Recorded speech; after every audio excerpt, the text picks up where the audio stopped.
여자분들을 잘 들어야 돼. 여자분들은 별로 효과 있는 치료가 별로 없어요. 남성형 탈모는 약이라도 있지, 여성형 탈모는 약도 없어.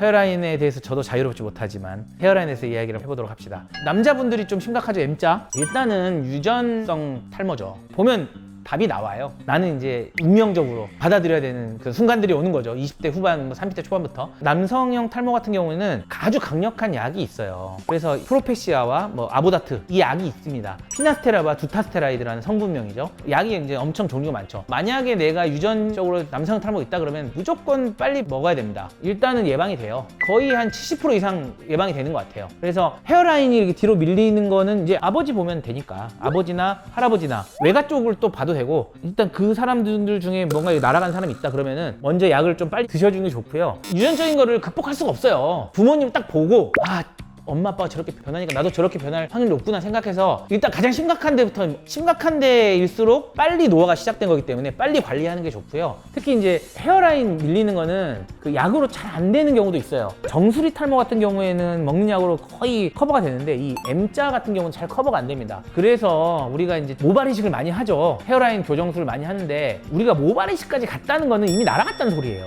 날아갔으니까 비어있는 데를 이렇게 빼가지고 심는 거잖아. 그 전에 해야죠. 그 전에. 왜냐면은 이미 날아가는 그 과정에서 슬픔을 다 겪고 주변에서 너 날아갔다 말 다 듣고 내년에 할까 내후년에 할까 돈 모으고 이런 과정을 나중에 겪는 것보다는 미리미리 예방을 해야 되는데, 이제 아까 말한 대로 피나스테라이드나 두타스테라이드 먹는 방법이 가장 강력하고, 두 번째는 두피 관리를 받는 건데 이게 참 힘들어요. 왜냐면 이게 모발이 사이클이 있고 하기 때문에 거의 두피 관리 일주일에 한 번, 2주일에 한 번이에요. 그리고 이게 끝이 없어. 원장님, 저는 이 관리를 언제까지 받아야 할까요? 그러면은 제가 드리는 말씀은 헤어라인에 신경을 쓰지 않는 그날까지 이렇게 말씀드립니다. 한 70대 정도 되면 다 날아갔기 때문에 아무도 신경 안 쓰는데 60대 초중반 분들 헤어라인 다 신경 쓰시더라고요. 근데 이거를 그때까지 일주일에 한 번, 2주일에 한 번 관리를 계속 받으려면 돈도 만만치 않고 내 아까운 시간 하면 이게 되게 힘들어요. 그래서 이제 요즘에는 어떤 게 있냐면 여자분들을 잘 들어야 돼. 여자분들은 별로 효과 있는 치료가 별로 없어요. 남성형 탈모는 약이라도 있지, 여성형 탈모는 약도 없어. 여성형 탈모도 유전이에요. 제가 피부과 의사가 되기 전에 몰랐어요. 엄마들이 왜 저렇게 뽀글뽀글 파마를 하지? 생각을 했거든요. 근데 물론 편해서 하시겠죠. 관리 안 해도 되니까. 그냥 감으면 끝나잖아요. 근데 뽀글뽀글 파마를 하는 이유가 여기 가르마 방향에 여성형 탈모가 많아가지고 머리를 기르면 여기가 이렇게 비어 보여서 파마를 결국에는 하는 것이더라고요. 아픈 사연이 있었다는 것. 근데 어쨌든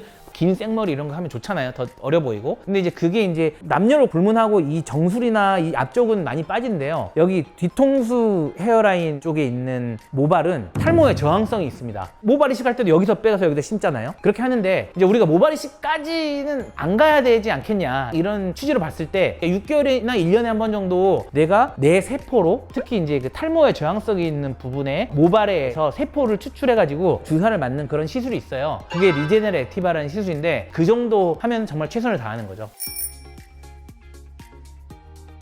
남자들은 피나스테라이드나 두타스테라이드를 미리미리 좀 유전이 있는 경우 복용을 하고, 리제네르 액티바라는 시술이 있고, 다 날아갔으면 모발 이식하고 이런 게 있고요. 그 다음에 판시딜 같은 그런 약용 효모라든가 비오틴 이런 성분의 것도 분명히 그 임상적으로 좀 입증이 어느 정도 됐어요. 그래서 특히 여자분들은 그거라도 좀 영양제로 좀 드시면 좋고, 특히 이제 헤어라인 같은 경우에는 좀 빨리 관리하시는 게 좋아요. 왜냐면 모발 이식까지 가게 되면 이미 좀 망가진 상태에서 하는 거고 많이 심어야 되면 힘들어요. 그래서 이런 식으로 헤어라인을 좀 관리를 해야, 아무리 여기가 팽팽해도요, 여기 이렇게 가 있으면 어쩔 수 없죠.